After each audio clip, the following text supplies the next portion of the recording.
we'll be able to hand that out. And before we do that, I want you guys to know that if you're here this morning, you don't have to be a member of Hazeldale Church to be able to partake in communion with us.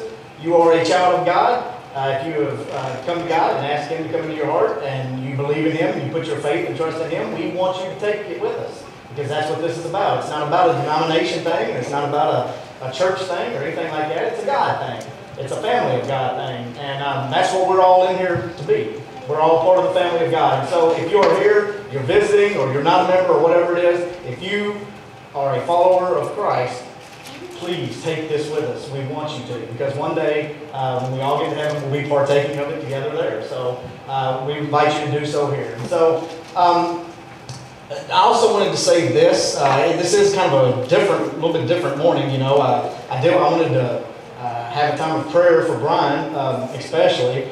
You guys know that we need to continue to remember that family, and we need to continue to pray for that family. They're getting ready to go through some stuff, and we know that God's a big God and that He will take care of everything. And I am a firm believer of that. And so I continue to pray for that family. But also wanted to do this. I wanted to give a public thanks to you guys last week for the mission fundraiser that we did. I want you guys to know that I know that some of you know that I was headed to Israel, out to the Negev Desert to speak with the Bedouins there, and I'm going with a group called E3 Partners. I don't know anybody on my team yet. I won't know anybody on my team until I get in there with them. So it is kind of a different kind of thing, but I believe that God has placed this in my heart for a couple of years to go out and do something like this, and we're really looking forward to that. And I want you guys to know that I will be sharing a lot more of that as the time comes closer to that. And so please don't think that I'm not speaking about it. I'm planning on it, but it's in November. And so I wanted to wait till I got a little bit closer there so you guys can be praying about some stuff with me on that. So just continue to remember that, but just wanted to give you guys a public thanks for that. And so if you've got your Bible this morning, I'll tell you what you can do. You can open it up to the book of Galatians, chapter 5. Put your finger in that spot, and then find 1 Corinthians chapter 13. We're going to be kind of going back and forth between those two verses this morning, those two different parts of the Bible. Last time that we met, last week, we had our Vacation Bible School program, but the week before that, we were discussing the fruits of the Spirit. And you guys remember, we discussed how a garden grows, you know, and we discussed how my garden usually grows, and it grows full of weeds and different things. And I get, about this time of year when it gets hot, and I get sweaty outside, I just kind of let things go by the wayside, you know. And we talked about that. We talked about how our spiritual gardens needed to be weeded out sometimes. And so this morning, what I wanted to talk about, particularly, is the very first fruit that is talked about here, that is produced in this garden. And so, in order to produce good fruit, we have to pull out the weeds.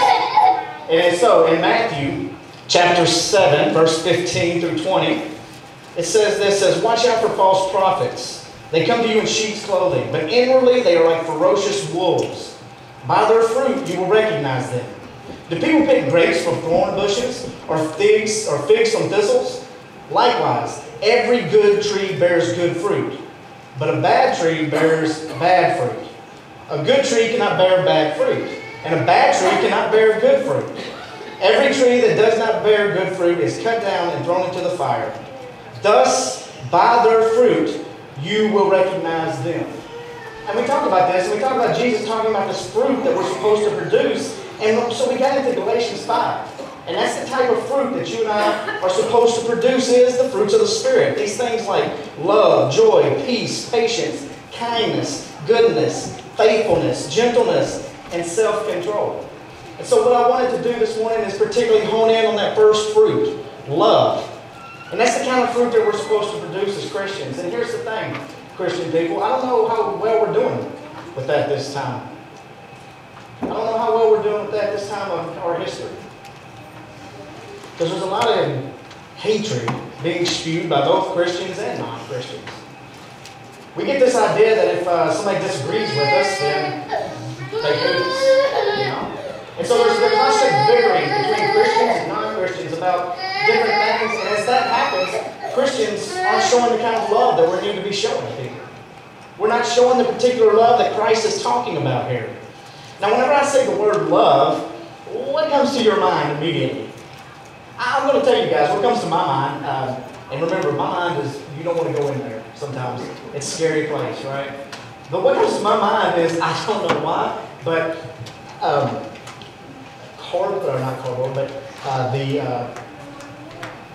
do you call it, paper?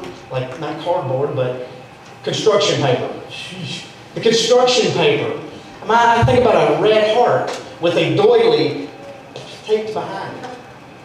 I told you guys, you don't want to go in there. It gets weird sometimes, right? That's what I think of sometimes whenever I hear the word love. I don't know why that comes to my mind, but that's what comes to my mind. And so what it is, I think, sometimes I think about Valentine's Day, you know? Because that's a day where we all celebrate love. We are all mushy-gushy and all that, oh, I love you, and all that on Valentine's Day. And so I got to thinking about that. And I can remember as a child, as I was growing up, how that Valentine's Day become a day of, I just got scared to death on that day. Because here's the deal. As a child, as you're picking out your Valentine's Day cards, you have to be really, really careful in what you're distributing. You know what I mean? You have to be very, very careful in what you're giving to a person because you don't want to send the wrong message to somebody, right? Like, for instance, there was a girl, let's just say, that I really liked, and I thought, wow, she's really cute. Now, let's just say, this is before Carrie, and I was in grade school, all right, 4th grade, So I remember there was this girl, and I thought, oh, it's Valentine's Day. Now's my chance. I'll pick out a cool card for her. I'll give that subtle message. And so, you pick out your Valentine's cards that say stuff like, I choose you. It's pretty subtle, Pretty subtle. But hey, she gets it. She gets it and she's like, oh, he chooses me. He must like me. I want to make sure that I give the one that the heart that I'm after. Give them a card like that. And maybe some other person that I don't want them really thinking that I really like them. I'll give them a heart or I'll give them a card that says something like, you're super cool. I don't want to be mean, but I want to be nice. But I want them to know that I'm not really interested in them. I just think they're a cool person. But if it's somebody I'm interested in, I'll go all out and I'll give them the I choose you card. Am I the only one that's ever done that? I told you guys, man, it's such a scary place in here, right? But that's what I thought. When I was a kid, I thought, wow, that's what I'll do. I'll just subtly try to tell them the message. I'll try to get the point across that, hey, I really like you. And maybe they'll like me back, And so as a kid, man, it gets complicated. You're at home that night before, and you're thumbing through these cards, and you're thinking, ooh, don't want to give that one to that person. They'll think I like them. Ooh, I want to give them that one because it's a good little subtle message. And so it's complicated as a child, but I want you to think about it. It gets even more complicated the older we get, doesn't it? It gets more complicated on how do we tell people we love them the older we get. I mean, let's be honest. If I was to go up now and give you guys a card that says, I choose you, you would think I'm weird, right? Yeah. So it gets more complicated as an adult as we try to figure out how is it that we tell people that we love them. But we want to tell them that we love them in not such a way that we want to be boyfriend and girlfriend with them. We just want to let them know we love them as Christians, I'm going to be honest with you too. Here's the thing. I've come to churches sometimes, and it's kind of creeped me out. I've come to churches, and one of the first things that happens is somebody will come up to me and goes, oh, brother, we love you. That's kind of a bit creepy sometimes, okay? I don't know how to take that sometimes. So as adults, it gets a little bit weird on how that we are to tell somebody we love them. Because here's the deal. There are so many different definitions of love out there today. I looked it up on Google, so yeah, that place can be dangerous, I know, but here's the deal. Here's the definitions to give me. Well, actually, I went to Google and then I went to Wikipedia, and so that even got even crazier, right? Yeah, Wikipedia, it's got to be true. Just kidding. Anyway, so here's some of the definitions. Love is defined this way. It's called impersonal. It's called interpersonal. It's called a hunger. It's called a thirst. It's called a sexual desire. It's called an attraction, an attachment, a bonding, a freeing, agape, phileo, natural selection, mystical experiences. What is the definition of love? They give you this and it's just all kinds of different ways that we love, There's all kinds of different ways to love people. And so when the Bible tells us as Christians, you are to love one another, what in the world does it mean? What does it mean? What does Jesus mean whenever he tells us that we are to love our enemies? What is it that Jesus means whenever he says that we are to love our neighbor more than we are to even love ourselves?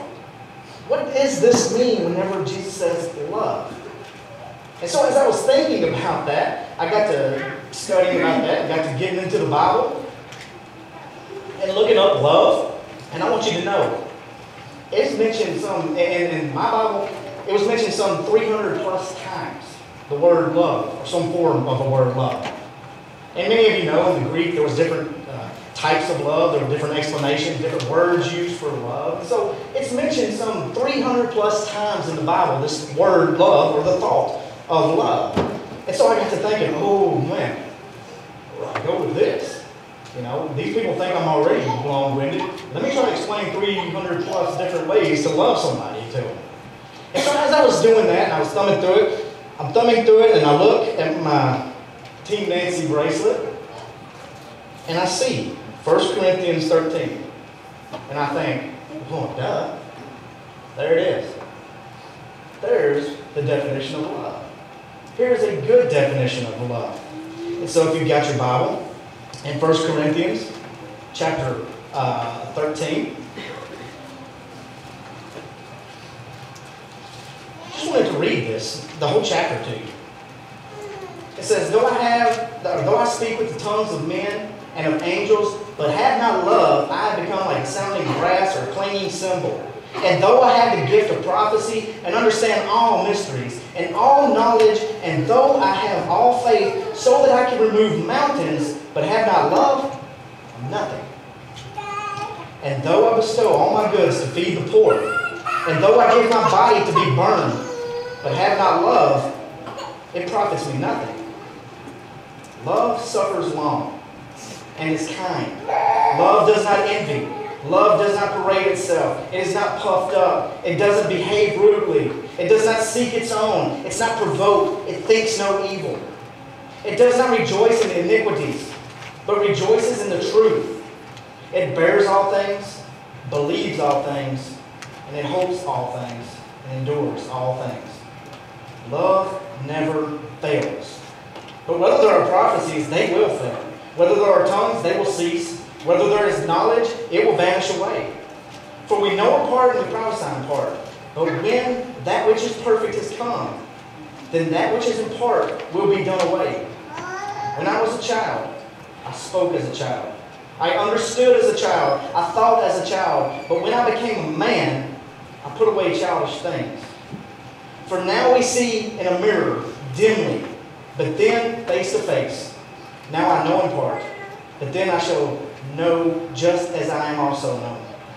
And now abide faith, hope, love. These three. But the greatest of these is love. So let me ask you, Christian brothers and sisters in here, where's our love? Where is our love to people? Where's our love to people that may not deserve it? Where's our love to people who act differently than we do, or talk differently than we do, or look differently than we do? Where is our real love for people? Because if we have not love, we got nothing. Did you catch that in here? I don't care if you come here this morning and you can talk in tongues. I don't care if you can prophesy. I don't care what it is that you have the gift of doing. If you don't have love, it's nothing. It's nothing. And so Christians, where's our love? Where is our love to the people, especially the people who don't deserve it? You see, I know. I'm an adult now. And I know that love can be harder than choosing out a Valentine's Day card to give to somebody. I know love can be more difficult nowadays to give. Because there's a lot of people that come across me in my life that, I'm just going to be quite frank with you, they don't deserve my love. a time where in my heart I have maybe even a little bit of hatred in there, you know? Because they don't act like me, and they don't do the same things I do. And so I'm reminded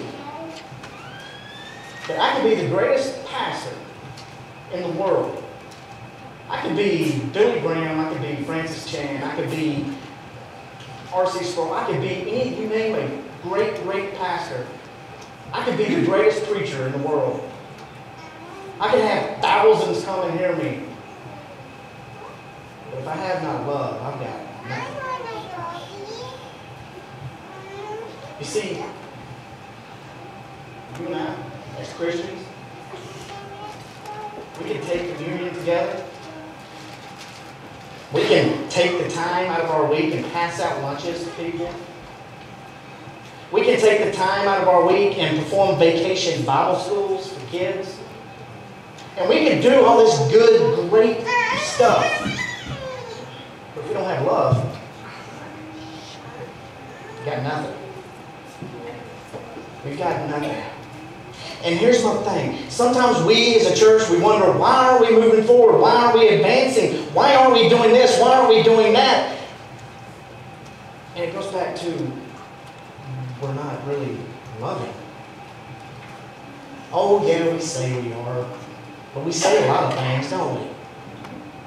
We say a lot of things. It's easy to say it, but it's another thing completely to actually do it. You see, it's easy to do something. It's easy to love somebody back when they love you. When they show you love. It's easy to do that kind of stuff. But it's very, very difficult to love somebody when they don't deserve it.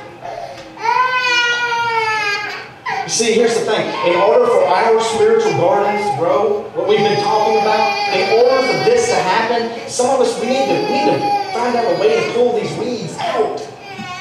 Because these weeds are choking out the fruit like love. So we have to find out how to make this kind of love grow in our gardens. Because look, Christian, we can come and do all this stuff, but time after time again, if we do and we do and we do and we don't have love, pointless. We've got nothing. So the first thing here is, I think, is we have to get in the gardens and begin, and we have to get in our garden, and we have to pull out some weeds. And right here in this 1 Corinthians 13, Paul is telling us that there's these weeds that we need to pull out in order for this love to grow in our hearts. You see, many of us were sitting there this morning and looking at me and going, Eric, that's a great concept. You know, I get it. And I read the Bible and I understand that, yeah, it tells us we should love people, but I can't. You don't understand what that person did to me, Eric. You're right, I don't. But maybe you need to pull some weeds out. You see, in chapter 13, verses 4 and 6, it tells us. It says, love suffers long and it's kind. Doesn't envy. Doesn't parade itself around. It's not puffed up. See, it doesn't behave rudely. It doesn't behave rudely. It doesn't seek its own, you know. It doesn't seek its own. It's not provoked. And it thinks no evil. You see, it doesn't rejoice whenever somebody else is going through a bad time. But it rejoices in the truth. And so you understand that in order to make love in your hearts grow, you have to pull out the weeds like envy. You have to pull out self-promotion. You have to pull the rudeness out of your own hearts. You have to pull that anger out of your heart. You have to pull that will for wanting to get revenge out of your own hearts. You have to pull the worldliness out of your own hearts. You see, these kind of weeds, what happens is they choke it out. And you're right, love's not going to grow in that garden because it's so full of weeds. You see, there are things, these types of things that keep us from loving people the way that God intended for you and I to love people. And I want you to make no qualms about it, because I don't want anybody in here to think and mistake love for acceptance, okay? See, I can love somebody without accepting something. I can do that. I can love a person who goes and robs a bank. Doesn't mean I gotta accept the fact that they did that, and may I say it's okay. But I can love that person enough to tell them about Christ. We all can do that.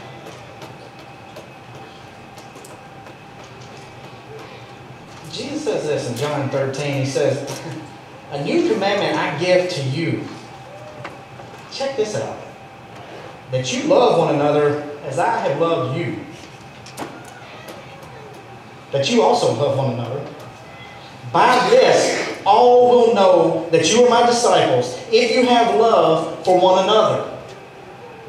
So here's a good litmus test for this, is that when people look at you, do they know you're one of Christ's disciples by the love that you're giving them? Or do they question because all they see when they look at you is they don't see the spiritual fruit of love. What they see is those weeds. You know, they see rudeness coming from your heart. They see envy coming from your heart.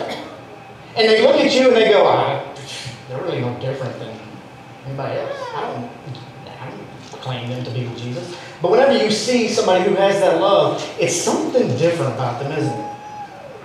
It's something different about them to the point to where people go, there's something different about you. And you go, yeah, I love Jesus. And I do what He commands me to do. Not what the world commands me to do. It's hard. It's hard.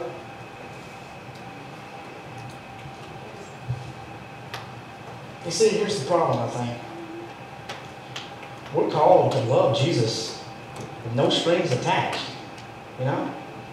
But so many of us only want to love Jesus when we have certain strings attached to Him. We only love Jesus because, well, let's be quite honest, Jesus gives us His cool stuff. Really, that's the only reason we're in love with Him. It's because He gives me all this great stuff. You know, it's like a genie in a bottle. If I just rub it and ask Him the right way, it says that whatever you ask for, you should get. So, hey, Jesus, I'm pretty sure I can get a brand new house. I'm going to love you if you give it to me, Jesus, but if you don't, hey, you know, if you give me something like a kid with brain cancer, Jesus, I don't know if I can love you. But you see, love for Jesus comes with no strings attached. And it comes with this realization that we live in a fallen world and that we live in a sinful world, and we've got to deal with that. But here's the problem. Many of us aren't loving Jesus with a no strings attached kind of attitude. And you know what that's called? It's called being lukewarm. It's called being a lukewarm Christian.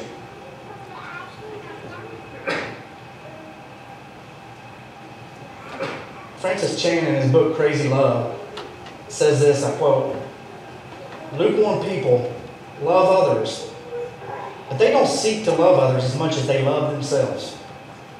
Their love of others is typically focused on those who love them in return, like family, friends, and other people that they know and they connect with. There's a little bit of love left over for those who cannot love them back, much less for those who intentionally slight them, whose kids are better athletes than theirs, or whose conversations are awkward and uncomfortable. Their love is highly conditional, and it's very selective, and it generally comes with these strings attached to it." And so here's the thing. I want us to all just take a minute and focus and think just for a minute. How are you really loving people? Do you love people with this no strings attached kind of attitude? Or do you love people with these strings that are attached to it? I love them because they're my family. I love them because they come to church today. I love them because, well, they give me this and they give me that.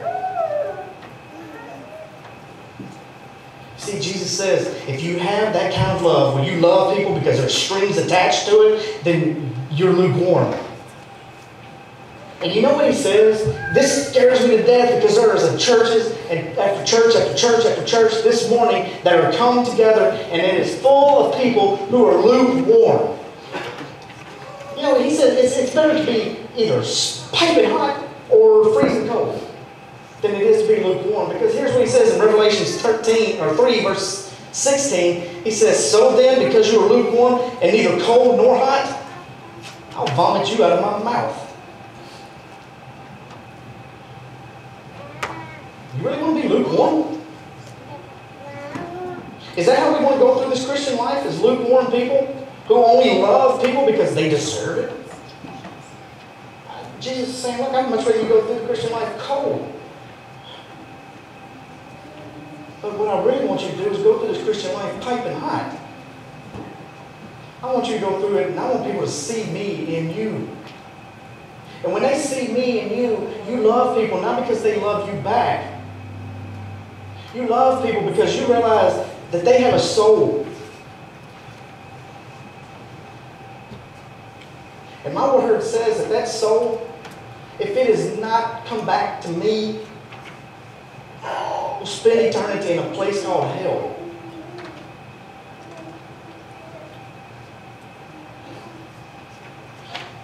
So the question this morning is that what is your love for others based upon? When you walked in here this morning, what is your love for others based upon? See, if it's based on anything other than the love of Jesus, the love that He showed, then you might want to start going out in the garden and weeding it again. You might want to go through and start pulling out that envy and hate and anger. I want you to know something. The ability to pull these weeds is not rest upon you solely as much as it's the Holy Spirit's job to do that in your life. Let Him do it. Many of us won't let the Holy Spirit even come into our gardens because we know that when He gets there, what He's going to see is a garden full of weeds. He already sees it. You know, He knows. You can't hide it. You see, not only should we weed the garden, but we should also plant these seeds. We've been talking about that a lot here lately. We've been talking about it with Bible school, these kids. I hope we planted seeds. I hope we planted seeds that week for these little kids. You know what? I get up here every Sunday morning and I pray to God I'm planting seeds to adults. It's not just you little kids.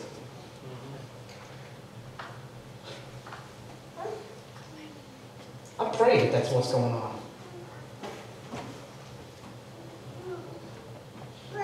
7 and 8 says, love it bears all things, it believes all things, it hopes all things, it endures all things, it never fails. But whether there are prophecies, they'll fail. Whether there are tongues, they'll cease. Whether there is knowledge, it'll vanish away.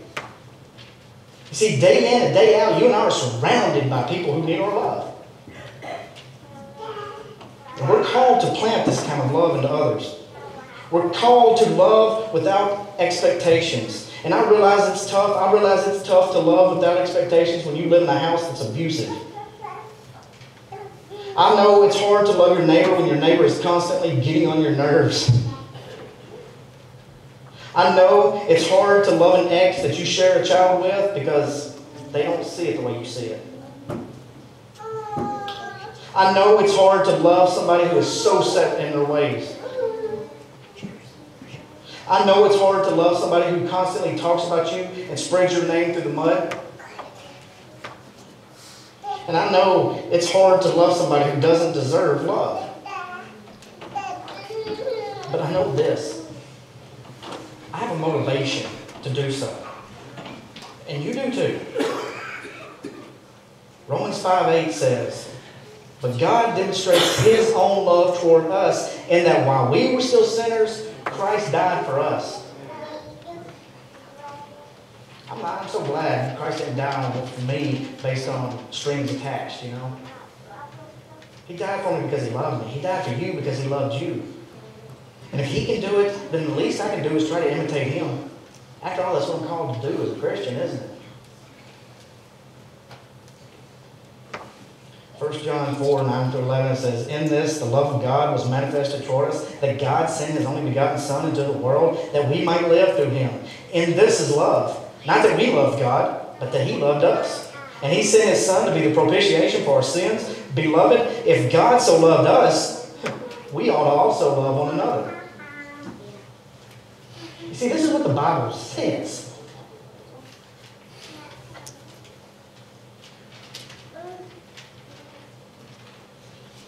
And this is the reason I wanted to save communion for the very end. This is how I wanted to close out the service this morning. It's because the act of communion alone is the fact that we are celebrating the blood and the body that Jesus Christ broke for us, those that don't deserve it. And so, as we take communion, I beg you and I implore you, do not make this some other communion that we do every 3 months, because that's what our Constitution says we got to do. I honestly don't care that that's what our Constitution says that I got to do. You know what I care about? The Bible says, every time you do this, you do it in remembrance of me. And what has happened is that we don't do this in remembrance of God. We do this in remembrance of the things, the tradition that we're supposed to do. And so this morning, I want this to be different. Amen. I want you to, as you take this and as you think about it, I want you to think about the love that was shown to you that you don't deserve. Right. And I don't deserve.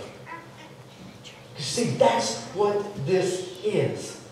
It's the love that He broke His body and He shed His blood on a cross some 2,000 years ago so that you and I could know Him personally. So I'm going to ask the deacons this morning if they'll come up and start to prepare. And I'm going to ask Caleb to come up and he'll play something. And as he's playing and as we're passing out things, I don't want you to look at this as being just some ritual we do. I'm sick and tired of rituals. Amen. This is Jesus.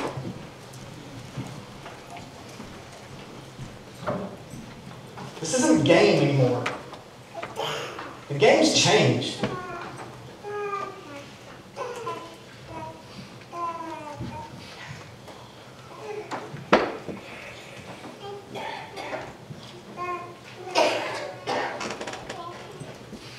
I do realize that there's kids in here this morning, and I know that they're loud and things.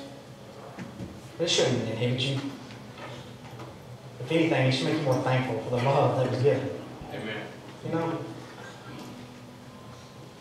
So I'm going to ask the deacons if they'll pass out the bread.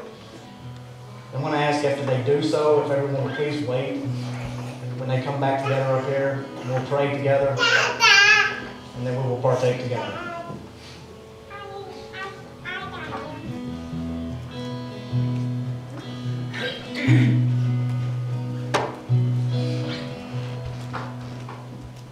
As they're doing this, don't think of this as some ritual.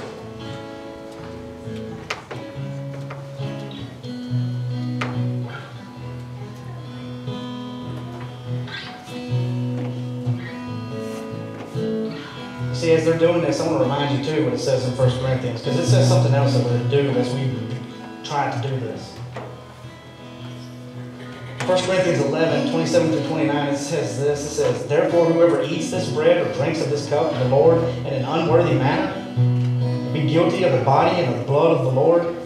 But let a man examine himself, and so let him eat the bread and drink the cup. For he who eats and drinks in an unworthy manner eats and drinks judgment to himself, not discerning the Lord's body." See, I want you to think about the Lord's body. I want you to think about the love that He gave you with no strings attached. I want you to think about in our own lives how we're to reciprocate that same type of love. And we are to give that kind of love to those that don't deserve it.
time, I'm going to ask Mr. Jim if he'll lead us in a prayer.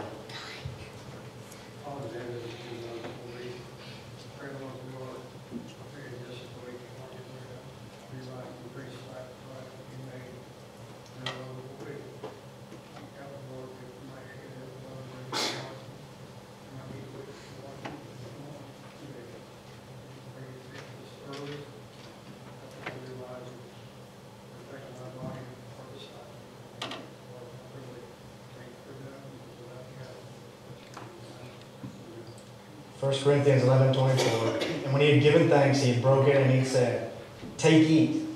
This is my body which is broken for you. Do this in remembrance of me."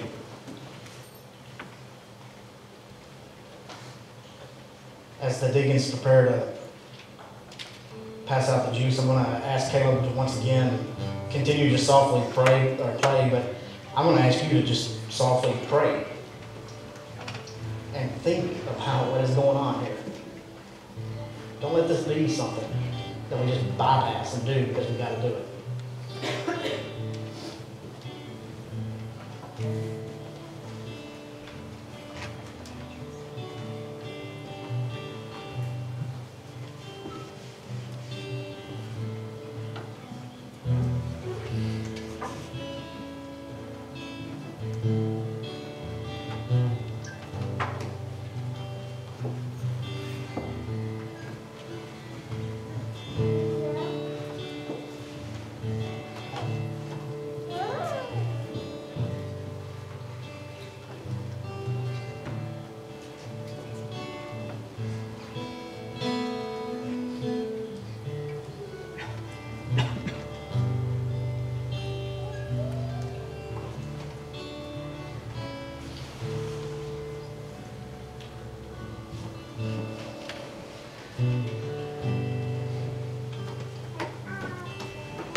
This time I'm going to ask Mr. Danny if he'll pray for us.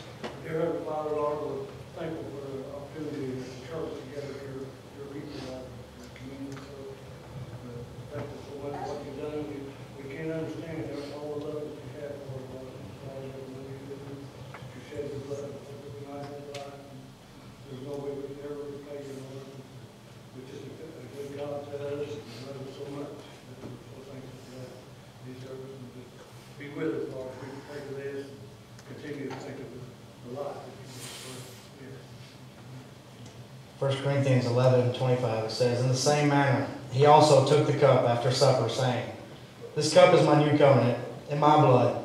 This do as often as you drink it in remembrance of me.'"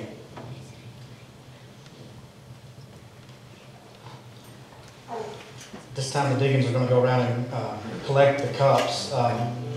But as they do so, I want to ask you to stand.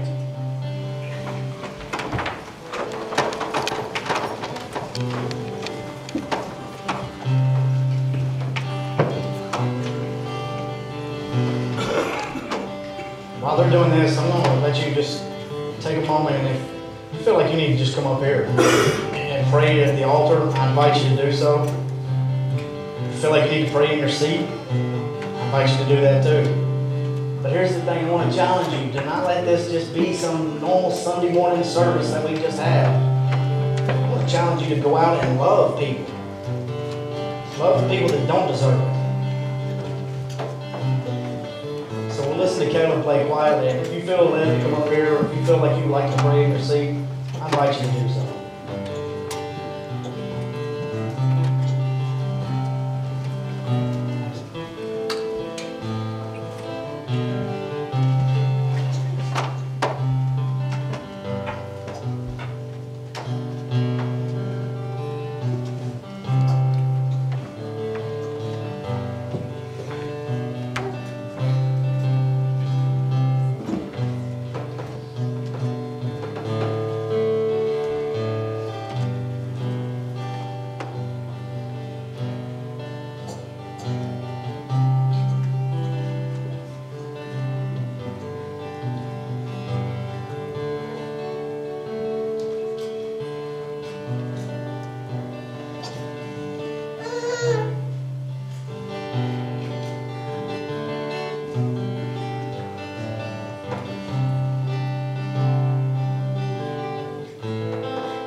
Go back to their seat. I just want to, with your heads bowed and your eyes closed, I just want to repeat the Lord's Prayer.